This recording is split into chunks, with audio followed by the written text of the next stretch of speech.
You see it at the edge of your torchlight, too many legs, too smooth a crawl, a shape that should not be, 8 limbs moving in absolute silence, a humanoid torso where there should be a head, a face framed in white hair, lips twitching with a cruel memory, and eyes still unmistakably elven, but far too still.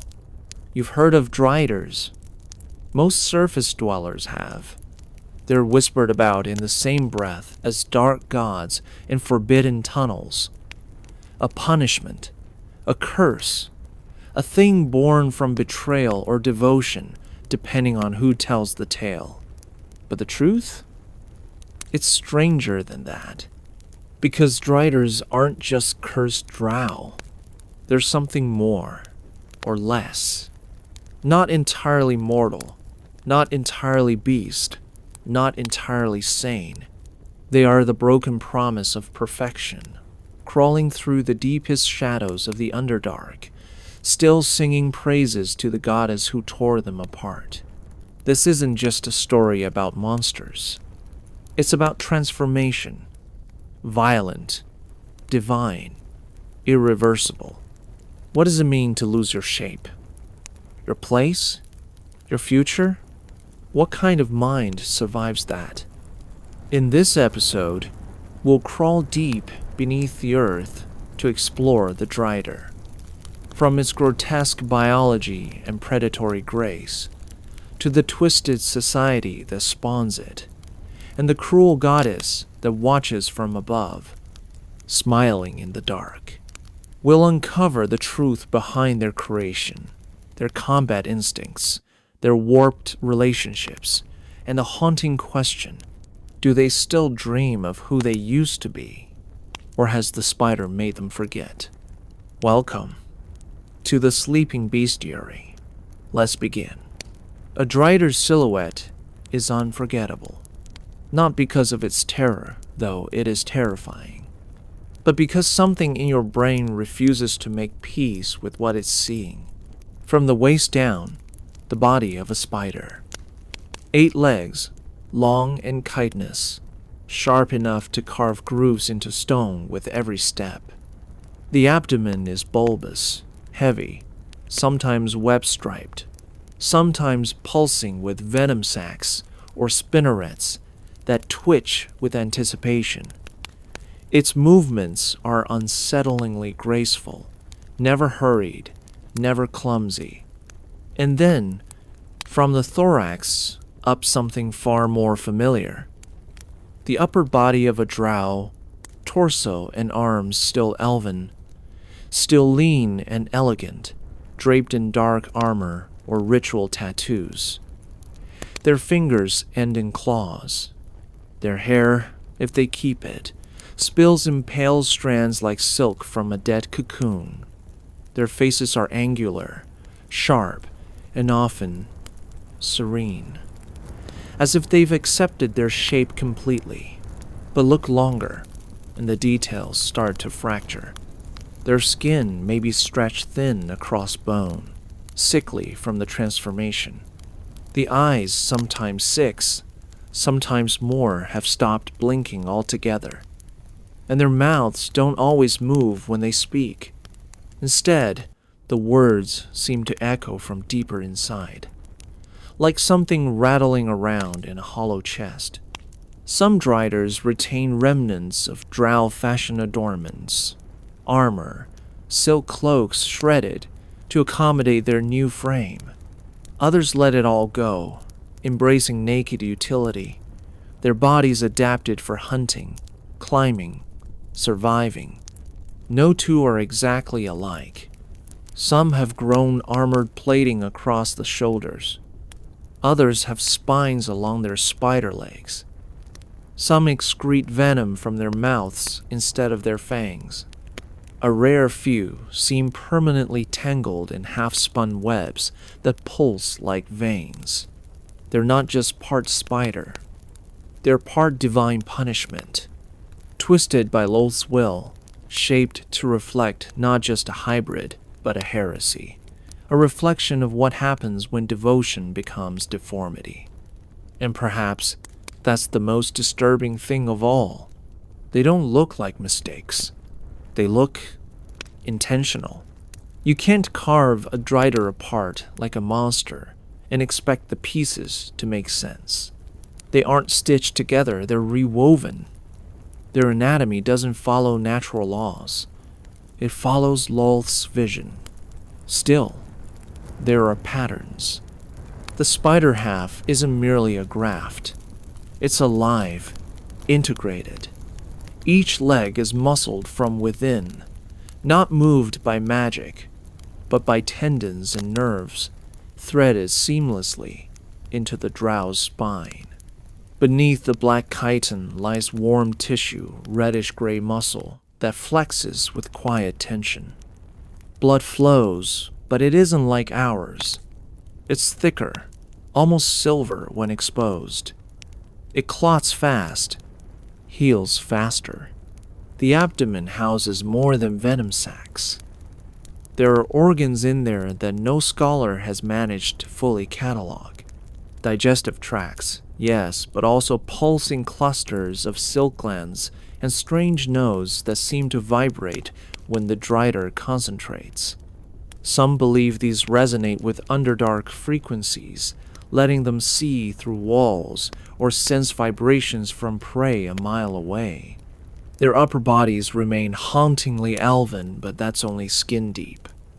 Their lungs have adapted, grown dual systems to process both air and toxic fumes from the lower caverns. Their hearts beat faster than a drow's, and stronger, almost like two hearts working in tandem, one above, one below. They don't sleep like mortals. Their kind enters a trance-like dormancy, where the spider half remains alert while the mind drifts. They curl against cave ceilings, legs wrapped inward, hanging from thick webbing. Utterly still until the moment something stirs, and they descend. Reproduction is a mystery. If driders can breed, they do so rarely and in secret. No known offspring has been raised outside Lolth's temples. Some theorize they spawn only with divine permission, creating further generations of cursed hybrids. What's certain is this: they don't die easily. Their immune systems are resilient. They shrug off poisons. They regenerate over days, even from brutal wounds. And when they do die, their bodies collapse into strange, viscous decay, as if the transformation unravels in reverse, leaving behind something that was never meant to exist this long in the first place. Biologically, driders defy classification. They are neither spider nor elf, neither undead nor construct. They are their own category, a heretical echo of perfection, sustained not by biology, but by belief. What kind of mind survives transformation? The answer, in the case of driders, is as varied as it is haunting. Some expect them to be mad, and many are driven inward by pain, rejection, and the sheer sensory overload of their new form. They whisper to themselves. They pace in circular patterns. They talk to spiders that aren't there. But madness isn't always chaos. Often, it's focused, purposeful, cold. Many driders retain sharp intellect, strategic, patient, and deeply observant. They remember who they were, what they lost, who cast them down. They remember the betrayal or the divine clarity, depending on how they've reconciled it. Some worship Lolth even more fervently after their transformation, convinced their suffering is proof of her favor. Others turn bitter and silent, their faith cracked but still smoldering underneath. A few reject her entirely, but those rarely last long. Emotionally, they're distant, not because they lack feeling, but because their feelings have calcified. Regret doesn't soften them, it hardens. Hope doesn't flicker, it's extinguished early. They may form attachments to places, routines, symbols of their past life, but rarely to people. Trust is fragile. Companionship is rare, but when it does happen, it's fierce.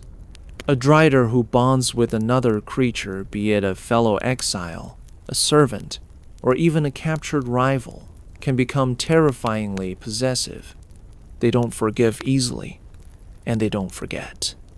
Most have an edge of cruelty, not mindless sadism, but calculated, almost ritualistic dominance. They don't just kill prey, they observe it, toy with it, test it. There's satisfaction in watching something understand its own doom. Yet, hidden beneath all that, some driders ache. Not in ways they show, not in ways they admit, but in the pauses between words. In the hesitation before killing someone who reminds them of a sister or a lover or a teacher. They've lost so much of themselves, but memory clings. And with memory comes pain. So, what is the drider's mind? It is the mind of a survivor, a zealot, a monster, a philosopher, a prisoner, a believer, broken in half and still crawling forward, not because they must, but because they refuse to stop. A drider doesn't lunge like a beast. It calculates, then strikes with unnerving grace. Every part of its body is a weapon, or a tool, or both, and what they lack in numbers, they more than make up for in adaptability. Let's start with the obvious, their mobility. With 8 powerful legs and a hybrid spine, a drider can climb near vertical surfaces, skitter across ceilings, and cross uneven caverns without pause. They move silently, too unnaturally so, even armored, even at speed. Their gait produces little more than a faint clicking, just enough to unsettle, never enough to warn. Then there's the webcraft. Unlike giant spiders, driders don't rely on instinct to spin. Their webs are purposeful, designed like traps, puzzles, even wards. They weave hallways, funnel chambers, runic snares that bind both flesh and magic. Some coat their webs in alchemical poisons or illusions, forcing intruders to second-guess what's floor, what's air, and what's already too late. And their venom? It's not always lethal.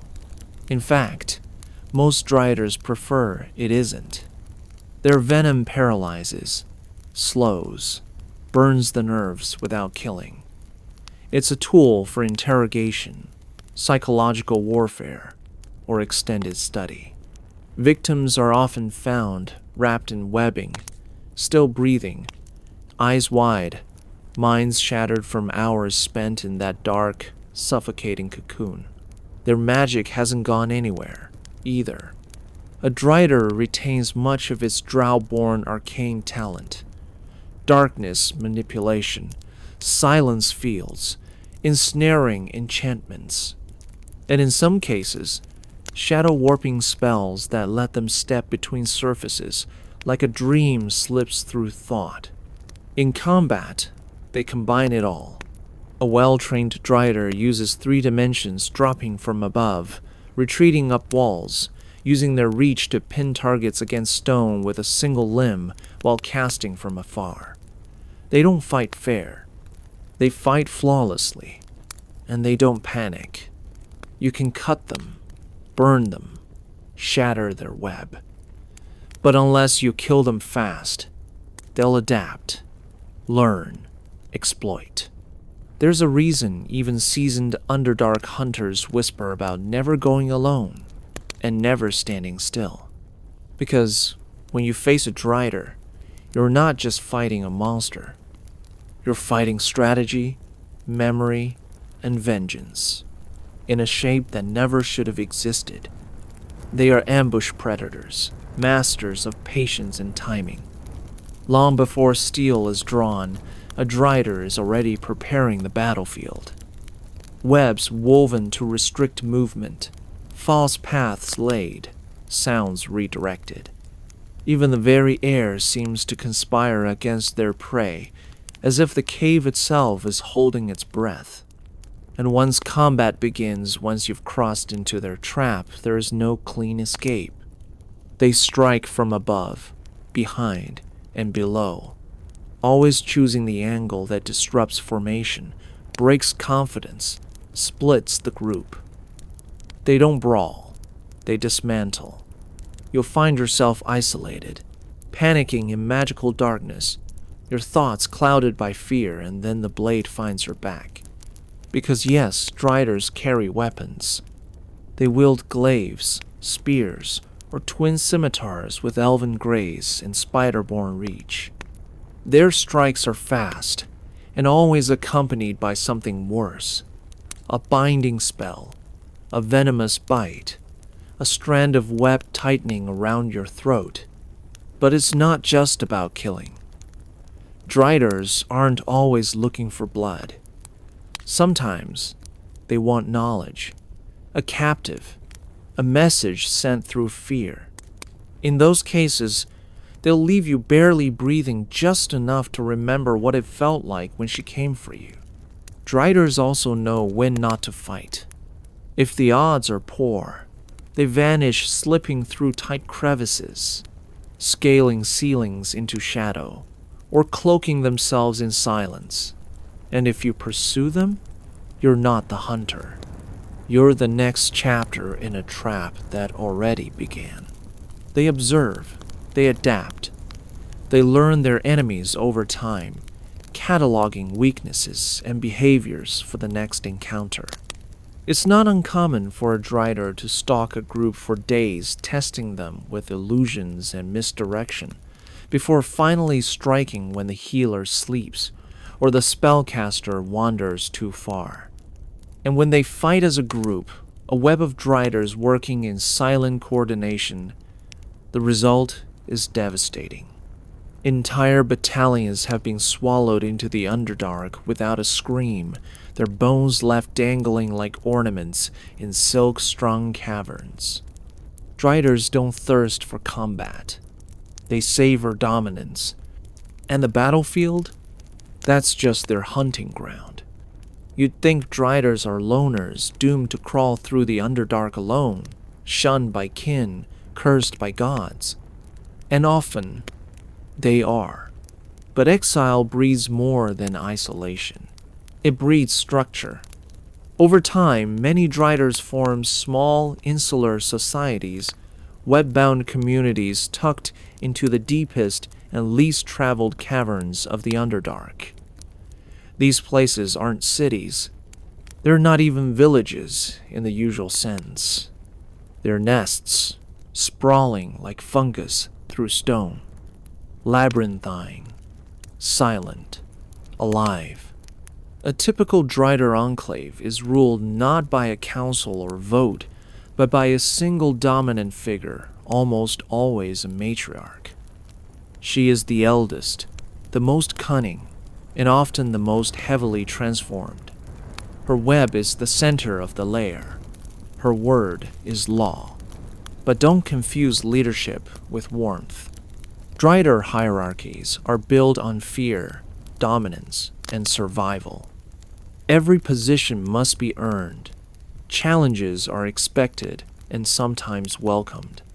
The weak aren't necessarily cast out, but they're given less silk, less shelter, less meaning. It's a society built on utility. And yet, there is a strange kind of solidarity. Among themselves, Driders recognize pain. Each bears the same divine mutilation, the same exile, the same haunting silence left in Lolth's wake. They don't speak of it often, but it hangs in the air like venom in the dark. When they look at each other, They see reflections, sins, sisters. In some enclaves, Driders reenact drow customs in twisted mimicry, mock feasts, silent sermons, rituals performed in parody of Lolth's dogma. In others, they've abandoned all tradition, embracing a new culture rooted in instinct and reclamation. Art made from bones and webbing, lullabies sung to eggs that never hatch, philosophy scrawled on cave walls in venomous ink. Driders rarely trust outsiders, but in rare moments, they ally with desperate drow houses, wandering warlocks, or surface creatures foolish enough to offer tribute. These alliances never last. Driders do not forget betrayals, and they don't make promises lightly. And when a Drider enclave dies, when its matriarch falls, or its web is burned, it doesn't go quietly. The survivors scatter, hide, wait, and someday they rebuild deeper, stronger. Because even in exile, they find each other. Even in darkness, they still weave. A Drider is not made by nature. It is made by Lolth. The Spider Queen, goddess of chaos, deceit, and ambition, does not grant her favor freely. Those who serve her walk a narrow thread, spun between power and punishment. Some climb high and fall higher. When a drow priestess, warrior, or chosen fails a test of Lolth's design, when they hesitate, disobey, or reveal weakness, they are not simply cast out, they are transformed. Dragged into a temple deep beneath the world, or brought before a demonic shrine, they are stripped of name and identity, not by clerics, not by knife, but by ritual, a divine trial wrapped in shadow and silk. The body contorts, bones crack and reweave, flesh stretches, legs multiply, and through it all, the mind screams until it either breaks or bends. It is said the ritual is not performed with anger. It is done in reverence. A holy act, a reshaping of imperfection into something useful. Lolth sees the Drider not as a punishment, but as a lesson. A permanent reminder of what awaits those who stray too far or too slowly. It's a mark, a brand, a living testament to her cruelty and her control. But here's the twist. Some drow seek it. Some long to become Driders not from fear, but devotion. They see the transformation not as shame, but transcendence, a path to purity, to permanence, to becoming something unforgettable in Lolth's eyes. These volunteers are rare, but they exist, and whether or not the Spider Queen accepts their offering is entirely up to her. The moment of creation is irreversible. Once the transformation begins, there is no return, no spell, no plea, no second chance. What emerges from that ritual is something new, something terrible, something sacred to heresy. And whether the new Drider weeps, screams, or sings, Lolth is always listening. No Drider exists without her. Lolth is not just the creator of their form, she's the reason for their suffering. Their goddess, their tormentor, their mother, their god. To the drow, Lolth is a deity of divine contradictions, beautiful and monstrous, loving and cruel. She rewards cunning, treachery, ambition, but only when it serves her inscrutable will. And when it doesn't, the punishment is artistic. The transformation into a Drider is one of her favorite tools. She uses it to teach, to sculpt, to remind, She chooses when to strike, not always at failure, not always at defiance, but sometimes simply because she can. To remind her worshippers that her love is conditional, that her favor is fleeting, that no one is ever safe. To be a drider is to wear Lolth's decision on your body forever. But what does she see in them? To some scholars, the drider is a mockery, a twisted reflection of drow perfection, a crawling rebuke. But others argue the opposite, that Lolth sees them as closer to her own form. After all, she herself often appears as a spider-bodied woman. Perhaps the drider is a reflection not of failure, but of divine shape. It is even whispered in some dark corners of the Underdark that the first Driders were not punished, but exalted. That they were her lovers, her champions, her chosen hybrids, sculpted in her own terrible image. If that's true, it makes the truth even darker. That every Drider you meet might not be a failure. They might be perfect. Lolth does not explain herself. She does not offer comfort or clarity. She weaves fate like a web tangled, sticky, inescapable. And once she's marked you, there is no path back. Only further down, deeper into the dark, closer to her. And Driders? They don't pray to escape her. They pray to be seen by her again, even if it's just before she tightens the thread.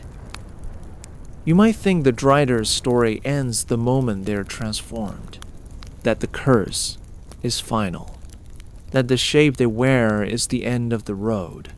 But that assumes Lolth is done with them, and she rarely is.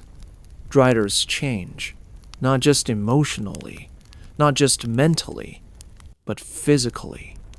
Over time, their bodies adapt further, shifting in subtle, sometimes terrifying ways. A second set of eyes, thicker carapace, enlarged spinnerets. Some develop mandibles, others lose their elven voices altogether, communicating through pheromones or vibrations in web thread. This isn't mere mutation. It's evolution shaped by faith, or madness, or both. The longer a Drider survives, the more they seem to drift further from drow, further from what they once were, and closer to something alien, something that lives in worship. There are even legends of elder Driders, centuries old, bodies swollen and bloated, no longer mobile but embedded into the cavern walls, their minds vast, web-connected, whispering like prophets. These beings don't hunt. They command. They see through thousands of silken strands stretched across miles. They are no longer individuals. They are nodes in Lolth's grand design.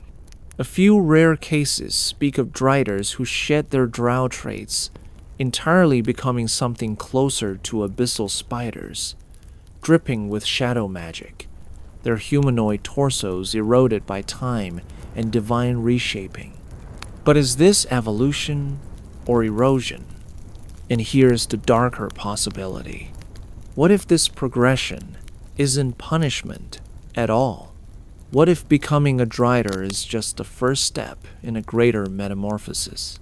What if the true purpose of the transformation is to mold loyal, perfect, eternal servants, ones that can never rise against Lolth again, because they have nothing left of themselves to rebel with, no heart to break, no ego to offend, only obedience, crawling on 8 legs. So yes, Driders can evolve. The real question is, do they even realize it's happening? Or have they already embraced the thread tightening around their soul, believing it's just part of the web? Strip away their flesh, and Driders are still built from memory. They remember the voices of their sisters, the feel of sunlight once, the rush of adrenaline in battle beside comrades. the scent of home before it became a word too painful to say. Even as their bodies change, some fragment of connection lingers. But those connections are strained, fractured, poisoned by betrayal and shame. Among drow, a drider is often seen as untouchable, not just cursed, but dangerous. A walking reminder that failure or too much ambition can bring divine ruin. Drow who once served beside a drider might avert their eyes now, or worse, might whisper prayers to Lolth, hoping they never share the same fate. And yet, the bond isn't always broken. Some driders maintain ties with their former house, messengers, guardians, weapons unleashed when Lolth's will demands cruelty without question. These relationships are tense, transactional, but functional mutual in their usefulness, if not in respect. With other driders, connections run deeper, not through friendship, at least not in any warm, familiar sense, but through shared experience. The pain they carry is understood without words. In silence, in ritual, in the way they thread their webs side by side, there is a communion. Among themselves, they may develop hierarchy, rivalry, even loyalty. But it's always wrapped in the same thing that binds their entire existence: purpose.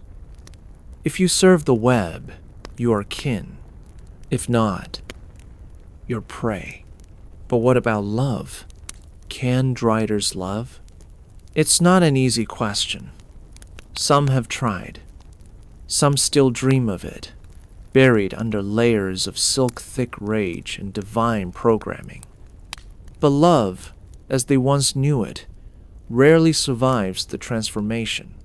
It becomes something else fiercer, possessive, desperate. Not affection, but claim. Not tenderness, but need. A drider who forms an attachment, be it romantic, familial, or spiritual, guards it with terrifying intensity. They will kill for it. They will destroy themselves for it. Because they know that in the vast, silent, dark, anything true is rare. And anything rare must be protected or devoured. Not all driders look the same, and not all serve the same purpose. While most bear the signature-shaped drow upper body, spider lower body, there are deviations.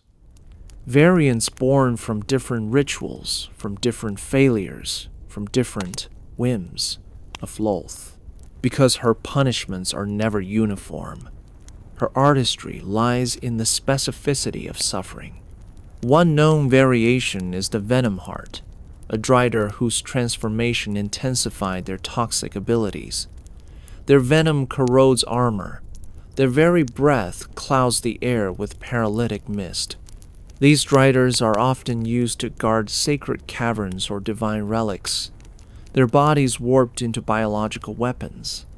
Then there are the Silkborn, whose spinnerets are unusually large and precise. They craft webs as delicate as lace, yet strong enough to hold a charging ogre. Their silk can trap magic itself, freezing spellwork mid-air or binding creatures across dimensions. Many Silkborn lose their voices entirely, communicating only through tremors in their webs, weavers of silence.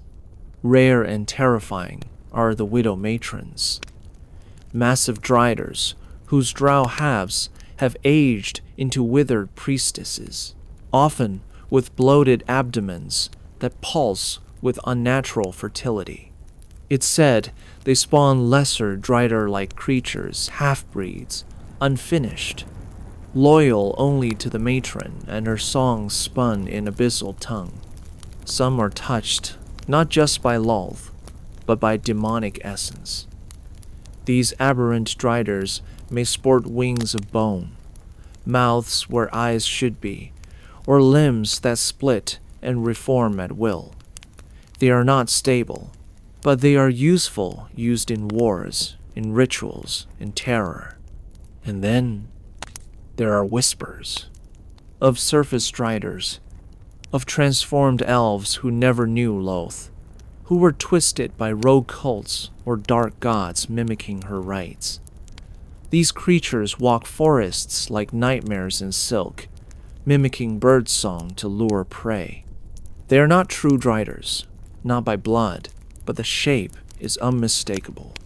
All these subspecies serve the same purpose: to remind, to terrify, to reinforce that no matter how far you run or how loyal you think you are always one mistake away from becoming something else. And that something might just crawl out of the dark, smiling with too many eyes, whispering, "I used to be like you." A drider's lair is never just a place. It's a statement, a reflection of pain, memory, and dominance spun into silk and shadow. Most are deep, deep beyond light, beyond maps, in crevices that breathe stale air and drip centuries of silence. But even there, where few mortals ever tread, a drider does not simply exist. They build. A typical lair begins with a funnel chamber, where silk-draped tunnels lead into a spiraling descent. The walls are coated in overlapping strands, some thick enough to bind a troll, others thin as a whisper. Each string is tuned, tensioned, alert to vibrations. The drider knows the moment you enter. The web sings your steps. Beyond the funnel lies the feeding chamber, a grisly shrine of cocooned victims, some alive, most not suspended like offerings to an unseen god. The smell of blood, old and sour, mingles with the faint sweetness of fresh silk.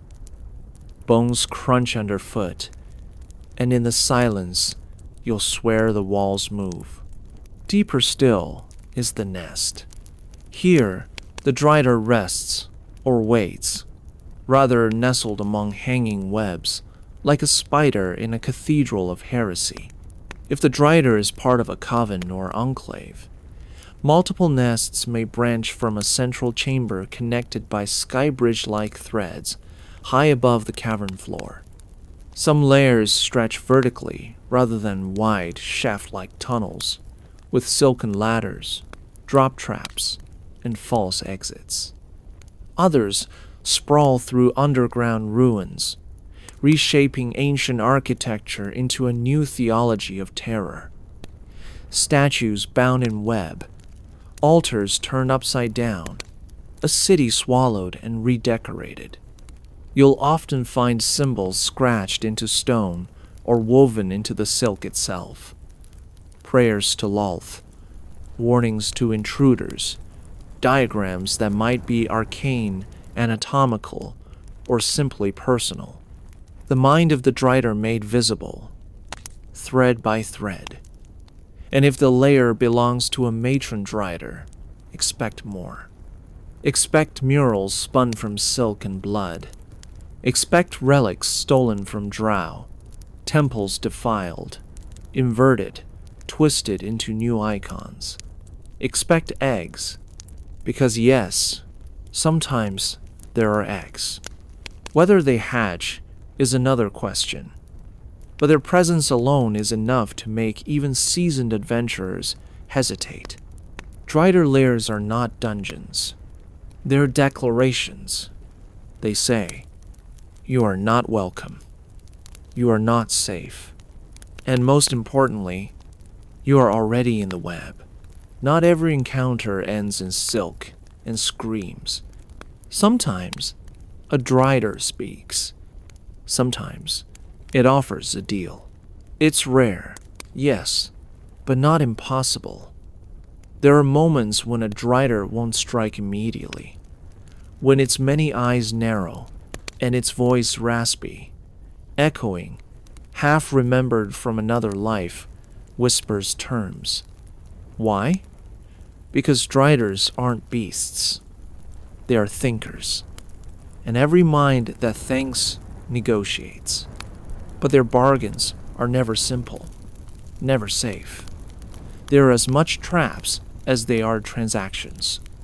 A drider might offer passage in exchange for a memory literally pulled from your mind with a touch of venom-laced silk. Or it might demand a name, a secret, a favor you must fulfill in 10 years, or 10 heartbeats. The price is always strange, always personal. They don't trade for gold. They don't trade for kindness. They trade for leverage. Sometimes they ask for blood not yours, but someone else's, a rival, a priestess, a warlock who wronged them. Bring the body, or bring the voice recording of a confession. They enjoy irony. They adore vengeance. And sometimes the bargain is a test. You offer something, and they accept only to kill you afterward. Why? Because you offered too much. Because you lied. Because you showed weakness. Because the drider was bored, and your desperation amused it. But not all driders are so cruel. Some have learned the art of manipulation, subtlety. They might give you what you asked for, shelter, knowledge, even healing, but bind it with invisible threads. Agias, a curse, a mark only Lolth can see. Others might spare you out of curiosity. You remind them of someone they once were. Or perhaps they see in you a tool, a seed, a potential ally in some long, slow game of silk and shadow. But make no mistake, every bargain is dangerous. Because no drider gives freely, and nothing they offer comes without a thread attached. If you walk away from a drider with your life, check yourself closely, because something is missing, and something else has been left behind. They seem invincible, 8-legged, spell-laced nightmares. But driders, for all their gifts, are not without flaws. In fact, their greatest weaknesses aren't physical at all. They're woven into who they are. Let's start with the body. Their spider halves grant mobility, yes, but also make them large, hard to conceal in narrow corridors or tight spaces. They can't squeeze through iron bars. They leave webbing behind. They're graceful, but they're not subtle, in places not made of stone and shadow. Their exoskeleton is tough, but not impenetrable.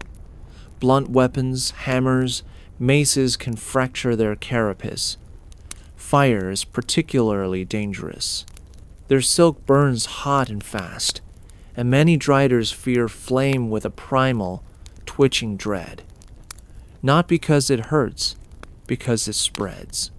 Holy magic affects them more deeply than it should. Even those who no longer serve Lolth seem vulnerable to radiant spells. Clerics who channel divine wrath, especially from gods of purity or light, can disrupt the drider's magic and defenses, almost like their very existence recoils from the divine order. But the real weaknesses are in the mind. Driders suffer from fractured identity, torn between what they were and what they've become. Many are haunted by memories, echoes of elven laughter, names they can't say, faces they once protected. These memories can be weapons in the hands of a clever enemy. Their obsession with control is also exploitable. Disrupt their plans, destroy their lair, break the pattern, and they become agitated, reckless, even. They hate chaos they didn't create. They loathe being outmaneuvered. And perhaps, most fatally, they can feel, yes, they are terrifying. Yes, they are cruel. But many driders are not mindless. They mourn. They yearn, they dream in silk and shadow, but dream nonetheless. Manipulators who understand this can turn it against them. A word spoken in the right tone, a truth held up like a mirror. Because what most driders truly fear isn't pain. It's remembrance. To be reminded of who they were. To be reminded of who they'll never be again. That's the thread that truly snaps. Faith doesn't end when the body changes. For many driders, religion is the last thread that keeps them sane, twisted, fraying, but intact. Because even in exile, they still worship. Most still kneel to Lolth. Not by choice, not always, but out of necessity, out of fear, out of a longing to be seen again by the goddess who turned away from them. Their devotion is no longer pure. It's complicated, tangled in pain, betrayal, and a craving for redemption that may never come. Some beg for forgiveness. Some beg for favor. Some worship her not as a savior, but as a cruel mother whose attention is better than abandonment. Their rituals are darker than the drowse, more visceral, more personal. You might find altars woven from the bones of former kin, adorned with silken effigies that bleed shadow when touched. Prayers are sung in tongues no longer spoken.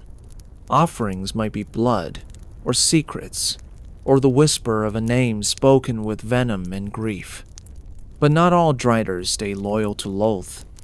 Some turn to other powers, dark patrons who whisper through stone, ancient spider spirits buried before the Underdark ever had a name, or even obscure gods of pain, transformation, or vengeance. Some worship the web itself not as metaphor, but as a cosmic force that connects all things, pulling fate along invisible lines. There are those who craft new dogma, born of madness and memory, declaring themselves priests of their own truth. One might demand tribute from passing drow as if they were a demigod. Another might see herself as a martyr sacrificed for the sins of her people, cursed not by Lolth, but for her. And yes, there are driders who have lost all faith. They no longer pray. They no longer kneel. They crawl through the dark, not out of purpose, but because there's nowhere else to go. These are often the most dangerous, not because they hate gods, but because they believe in nothing. Religion to a drider is not just belief. It's identity, a lifeline, a prison, a justification, a weapon. And whether it binds them to Lolth's will or drives them into apostasy, it still spins its web, always. 3 is a sacred number. It echoes in spells, in fate, in prophecy. It shapes reality like a spine beneath skin. And in the world of driders, it's more than coincidence. It's structure. Driders, though often solitary, are sometimes drawn together in trios, tangled by purpose or madness into covens not unlike those of hags or witches. But where hags form covens to gain power, driders form them out of necessity. 3 driders, 3 fates, 3 threads in the same web. Each plays a different role, though none are formally defined. One becomes the voice, one the hand, one the eye. Together they form something more, a shared mind, a hive of ideas stitched by ritual and silk. In such covens, magic flows differently. Their spells overlap, enchantments resonate. Together, they can shape curses that unravel minds, or forge cocoons that trap souls. Their webs extend across entire caverns, not just catching prey, but listening to dreams. This bond isn't always voluntary. Sometimes, it's forced, spun through blood rituals, divine binding, or sheer survival. In the darkest corners of the Underdark, a trio of Driders may claim an entire chasm as their domain, each guarding an entrance, each watching with 8 eyes, each whispering prayers through the same woven altar. Some believe these covens mimic Lolth's own essence, trifold, layered, multifaceted. Others believe they are her experiments, testing how far unity can twist without breaking. But it's not just power. There's balance in threes. When one Drider strays into madness, into betrayal, the other 2 can restrain her. When one is wounded, the others defend. When one dies, the symmetry shatters. Some covens fall apart violently when broken screaming, thrashing, unraveling as if something greater was slaying with them. Others retreat into silence, as if mourning a piece of themselves they can never regrow. Adventurers who encounter a Drider coven should never underestimate them. Their web is not just physical, it is conceptual, a geometry of dominance and pain. And if you kill one, you haven't won. You've only broken the pattern. And broken patterns often pull tighter before they snap. You don't find a Drider by accident. You're either very lost or exactly where they want you. Driders don't settle in shallow caves or forgotten basements. They need depth, isolation, rooms with echoes, places where light fears to linger. Their ideal environment is the Underdark, a world beneath a world, carved from stone and madness. But not just any corner will do. Driders choose layers that amplify their essence, places where their webs can stretch for miles, where their magic echoes in the walls. They favor high ceilings, where silk can drape like cathedral tapestries. Caverns where even giants feel small. Their webs cling to stalactites like ancient curtains, each thread humming with purpose. Humidity doesn't bother them. Darkness is comfort. But they also seek control. They'll dam underground rivers to flood unwanted tunnels, redirect caverns to collapse behind them, shape the terrain with careful magic until the land itself becomes a trap. They love ruins, particularly drow ruins, temples to Lolth that collapsed in civil war, abandoned cities swallowed by the earth. There's poetry in claiming what once rejected them, in webbing over the altars that condemned them. Some Driders take to vertical spaces, chasms, hollowed-out cliffsides, towers turned upside down. They construct layers of silk bridges and drop traps, building worlds where the ground is no longer safe. You'll know you're in a Drider's domain not by seeing it, but by feeling it. The silence becomes too heavy. The air thickens with dust and waiting. Walls close in, even when the space widens. Every movement feels watched. And if you find a silk strand drifting across your path, just one, you've already crossed a line you can't see. Some Driders, especially those who've severed ties with Lolth, make their homes on the surface. Forests cloaked in perpetual mist, mountain ruins haunted by old wars, forgotten temples swallowed by jungle. But even there, they don't blend. They reshape their domain into something alien, something wrong. Trees bent into arches, animal bones in spirals, fog that never burns away. Wherever they dwell, Driders bring the Underdark with them, not in soil, but in atmosphere. And long after they're gone, the land remembers. The curse of the Drider is not supposed to be passed on. It is a punishment, not a lineage, a divine judgment, not a bloodline. But sometimes, the threads stretch further than anyone intended. There are rumors, whispers, spoken only in hushed tones, among the Underdark's darker corners of Driders who breed. Not often, not easily, but it happens. Their children, born of stolen lovers or strange rituals, are known by one name: changelings. They do not emerge fully formed. Some are born elven, seemingly untouched. Others arrive marked eyes too dark, teeth too sharp, an instinctive connection to silk or shadow. Many are abandoned or killed by their drow kin, but a few survive. Raised by Driders, they grow into something new. Not quite drow, not quite drider, something in between. They walk upright, but spin silk from their fingertips. They speak with charm, but strike without remorse. They are not cursed, but they carry echoes of one.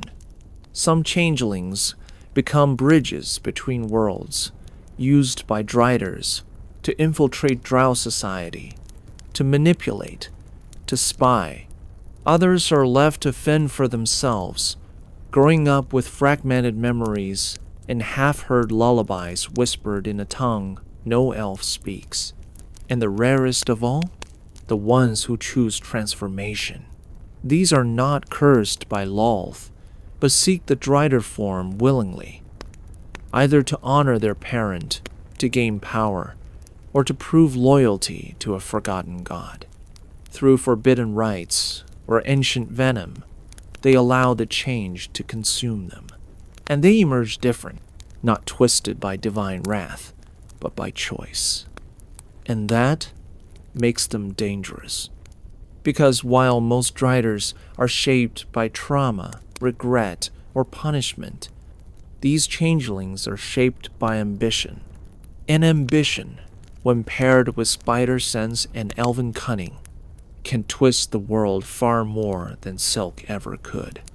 Some scholars believe changelings may be the next evolution, a way for the Drider curse to transcend its origins and become a culture, a race born not from wrath but from adaptation. If true, then what began as punishment may one day become legacy, not a tragedy, but a new species. And that possibility frightens the Underdark more than any monster ever could. So now you know.